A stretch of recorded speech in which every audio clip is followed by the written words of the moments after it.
Shosti, tusemezane. Ulipo kwa zinaa, endapo una mtoto wa kiume amezaa na mtu mwingine, labda na mdada huko, hakumuoa, akaoa mtu mwingine, ile zinaa ile ya kuharibu maisha ya yule dada itarudi kwa watoto wako wa kike.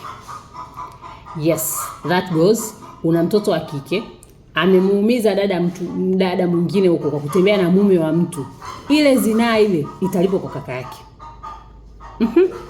Ndio maana ya zinaa ulipo kwa. Biashara zote zilizopoteza wateja ni biashara ambazo mfanyabiashara amebaki pale pale, amerizika pale pale. So ili uweza kumaintain kurudisha wateja wako, hakikisha unafanya tathmini ya vitu gani ambavyo vilikuwepo vilivyokuwa na wale wateja wanavitaka, vitu gani ambavyo biashara, nilikuwa nasema biashara wenza, like biashara inayoendana na wewe inauza. Let's say unauza labda duka la kawaida, biashara inayoendana na wewe labda hapo pembeni yako labda wanafanya mafuta, wanafanya mafuta kwa kupima, au kuna huduma fulani, ongeza huduma nzuri zaidi ili biashara yako iwe reliable. Ukibaki hivyo hivyo, wateja tunakukimbia. Tunajivunia kwa kidogo tulichonacho, kwa sura ulionayo, kwa miguu ulioumbwa nayo, kwa akili ulionayo, kwa kazi, kwa ability, kwa skills, kwa kila kitu ulichonacho.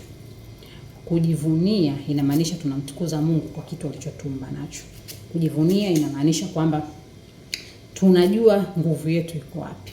Kwa sababu usipojua nguvu yako, tukisubiria watu watuambie, muda mwingine hawatuambii.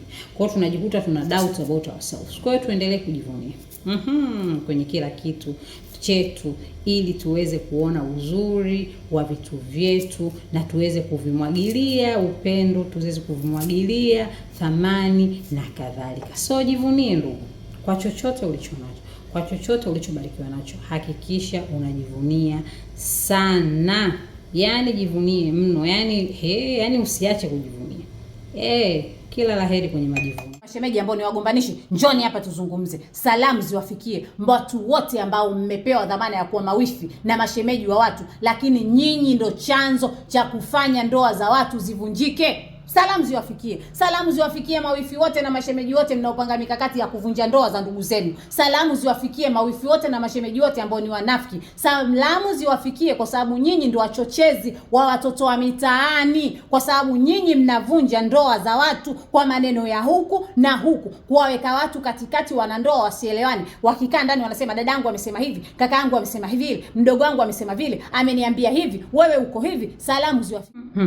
Yaani wengi sisi ni mafarisayo, tunajua sheria, tunajua tunatakiwa tusizini, tunajua tunatakiwa tusiibe, tunajua tunatakiwa twende kila Jumapili kanisani, tunajua tunatakiwa tusome Biblia, tunajua tunatakiwa kufunga, lakini je, tunajua hata maana ya imani yetu?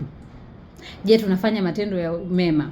Je, tunajua maana ya Utatu Mtakatifu? Je, maana na kuishi?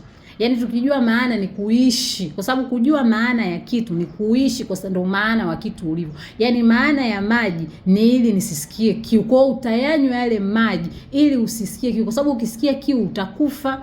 Si ndio? Kiu kikizidi si watu tunakufa na kiu. Yaani umenielewa? Kwa hiyo inamaanisha tunapokunywa yale maji tunajua maana ya maji kwenye miili yetu.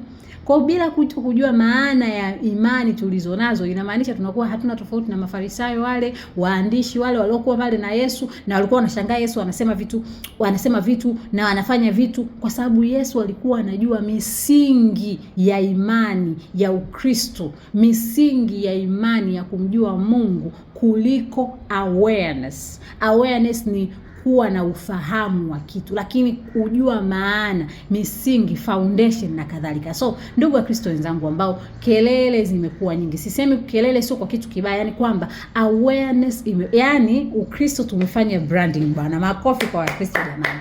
Shosti, tusemezane.